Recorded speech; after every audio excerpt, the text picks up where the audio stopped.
podcast. We are reporting from GT Fitness Gym, and our guest today is Leighton. Steven's going to tell us a little bit about himself and also a little bit about his involvement in the community. So tell us a bit about you. So start with a little bit of, tell me about GT Fitness. We're here, we're in the studio. Tell us a little bit about your studio.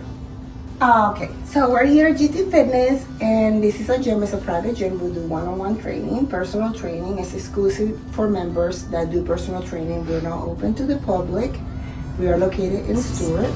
And you In Leighton, I was born and raised here in Mountain County at Muscle, and I think we met many years ago at Muscle Zone, which was across the street from where we are now. I don't even know if it's still in existence or not. No, they're not. So, and I would always go in and get a milkshake, that's what I'd call it, even though it was a protein shake. Went to school here, left, and went to Florida State, and then came back and started working at the sheriff's office. Very nice. Since then, I went from the sheriff's office to Congress, back to the sheriff's office. I'm still there and still working in Congress, so it's fun, different. What do you do for it? I work with our local representative, Bryan, Mast, and we handle issues from water to trains to Veterans Affairs to Social Security to lately passports, because it's the summer and people want to travel and nobody thinks of when they're booking their travel, and a lot of the airlines don't ask other than the passport number, and once they realize that they're leaving soon, like 10 days, 5 days, they're leaving to go overseas, that their passports are expired. So we do a lot of that.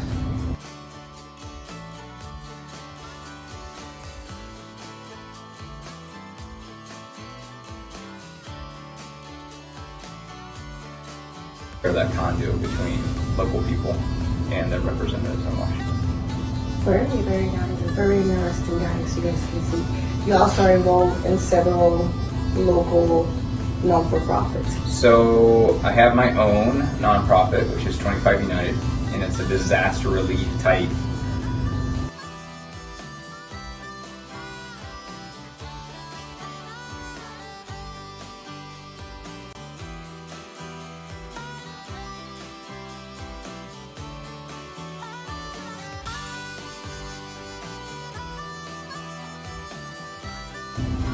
We deploy when a fire or a flood or a hurricane hits an area.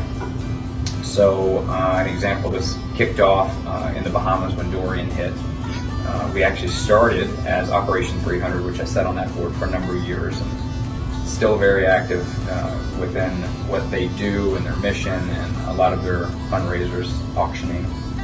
And we did that for several months, and they needed to get back to their core mission of their camp and counseling and bringing kids that have lost a parent to Stewart, and they go fishing and canoeing and archery, and they go bowling in the sailing center, and a lot of the people at the airport take them up flying. So a really good camp, a great experience, something to get them out of their mindset and their hometown and into a fun environment.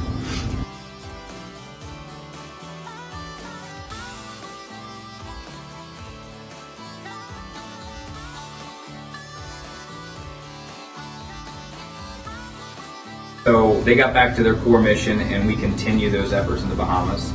And then we did some things in the Keys when the hurricane hit, and then we did some things in New Orleans and in Texas. So we did a number of things in Hope Sound for an area that got flooded. So that's really what we do, outreach. The west coast of Florida got hit last year, and we deployed somewhere between 30 and 40 people, and we go into an area and just put tarps on the roofs, clean the debris off, help them out, give them some food, actually mow their yard, clean it up, and pile everything at the front, which allows some of the older people to get back to life, to whatever extent that is. It doesn't mean they have power, but it allows them to feel good and to go help their neighbor. So if we can help them and take the time away from what they're going to do on their own, then they can go and in turn help their neighbor and keep going. So do that, and I said Operation 300, and then I do a lot of work and help with like Project Lift. When they have auctions, we'll auction off items and tiny houses, and people donate cars, and anytime that they have a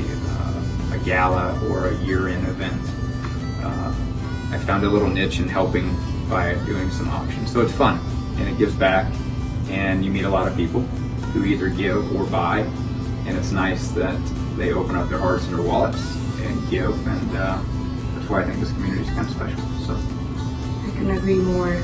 Tell us a little bit about, he had a long hair, he had a haircut, and his son did get a haircut also. Where does the hair go?